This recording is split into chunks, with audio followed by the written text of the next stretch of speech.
Well, I don't know exactly the thing that like the spark of what happened to it, but all of a sudden I get like a phone call from Josh Petty and Louis Zamora. And it was a time where like, I think he was just, Arlo was trying to start like supercomputer robot, I believe, the company. And Senna was kind of going through like this change, and Petty and being Petty was just like, I'm fucking over this, I'm out or some shit. And so Petty and Louis were together, and they're all getting hyped up and like, let's go, we're gonna start our own company. And then Louis and I were like best friends at the time. So Louis hits me up, like, dude, we're starting this rollerblading company. You got to be part of it. You have to do this. Like, we want you to do, the graphics and all this shit. And I'm like, just because I go on AOL does not mean I'm a designer. You know what I mean? It was like, This is pretty much what happened. But they're like, you know how to computer? You can design? I'm like, oh God. All right, here we go. So they called me, and I was like, fuck it, let's do it. Let's do Second Regime, And then, so we paired up with Scott Walker at that time to kind of help us out with business.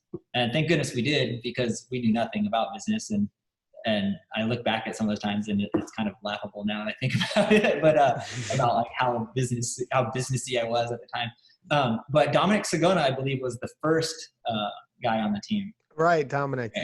And then it was Vinny and Dustin Holloway, right? Is that right? Okay. So long that makes sense, Vinny. Yeah. And Dre too eventually got on. Yep. And then did Vinny end up skating for Second Regime? Vinny's skating. Yeah, he did. That's right. All right. Just gotta make sure. Yeah, again, I'm looking back, thinking of the ads now that I put together, and I can see him on it. But yeah, so then that happened. Like, that was just them just thinking, I don't even know, like maybe Senate wasn't cool to Josh Petty anymore, but Josh was always kind of on his own program, always, setting his trends,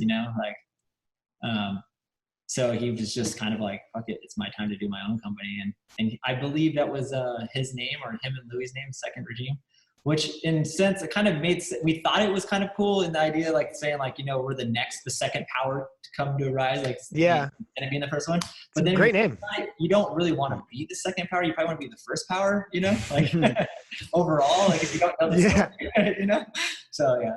So there was that, and then like I said, just because I was on the computer and stuff, I had to start doing some of the logos. But we started working with Dave Temple at first. He did some of the graphics. That was when Josh Petty was like really involved, because at one point Josh was like, I don't know what happened, but we had not a fallout, like we didn't like fight or something, but somehow Josh left the brand, and I can't even tell you the real reason why.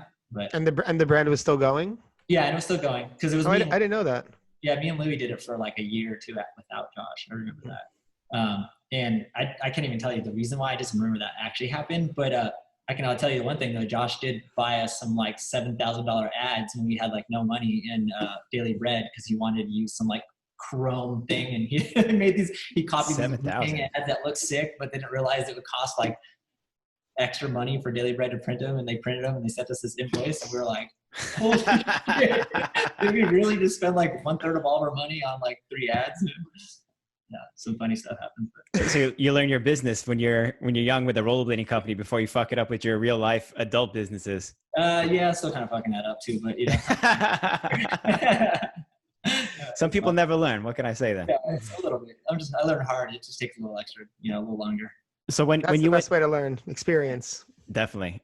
When you and Louis were on your own with Second Regime, and did that end, and then you did Deshi, or was it simultaneous? That was around the same time.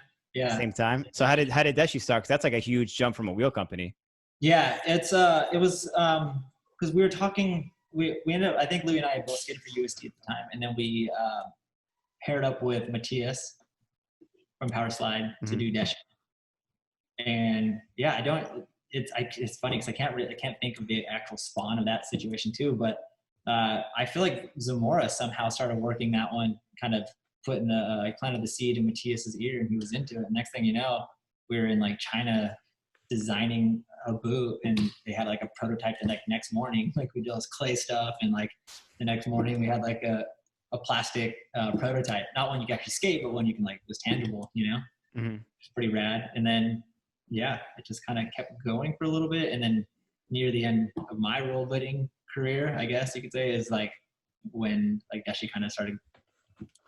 I don't really, it's funny because like I said, I wasn't like too aware, and I kind of just let things like kind of fizzle out, and I didn't really I didn't really think too much about it and like, oh, how can I fix this? I just kind of was like, oh, it is what it is.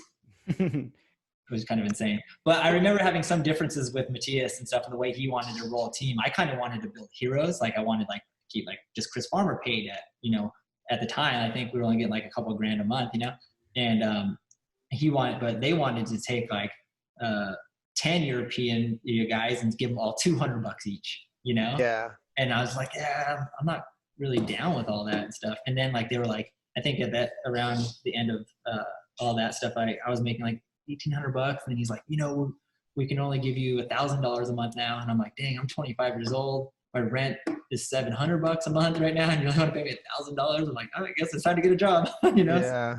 So I kind of like skated and a little bit like here and there. And then like I had a job, but ended up working for Mark Heineken over at Bravo. So random.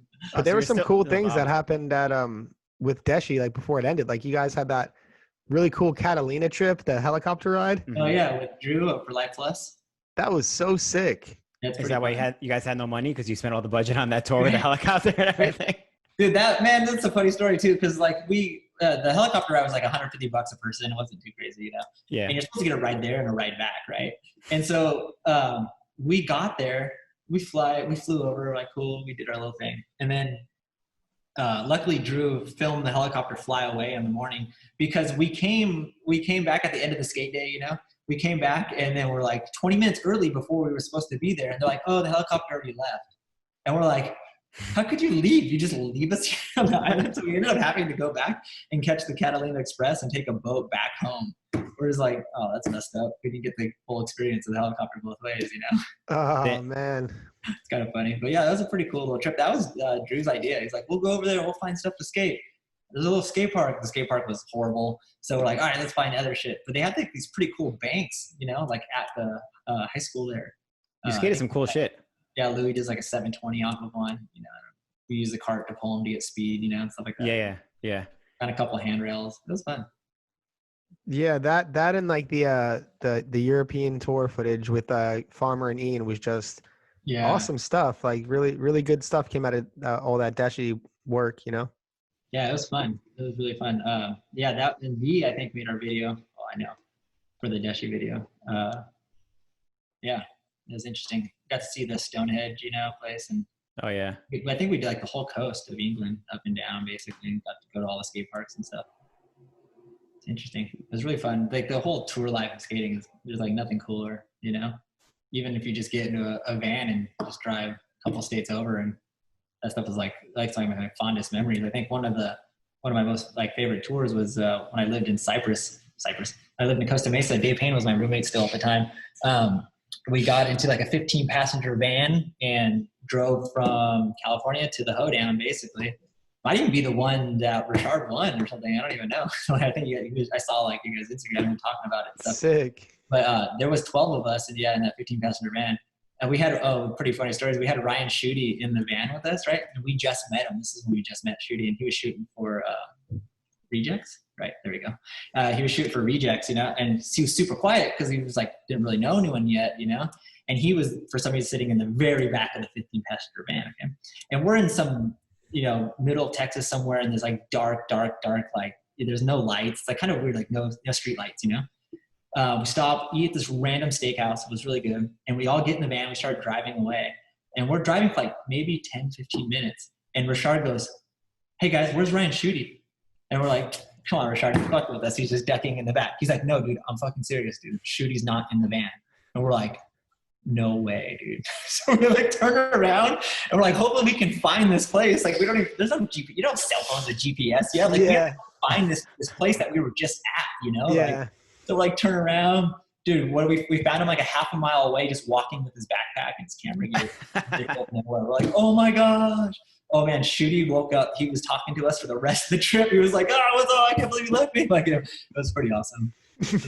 How you so quiet that you get left behind? Seriously, I guess he went to go use the restroom, and we all took off. It's so messed up.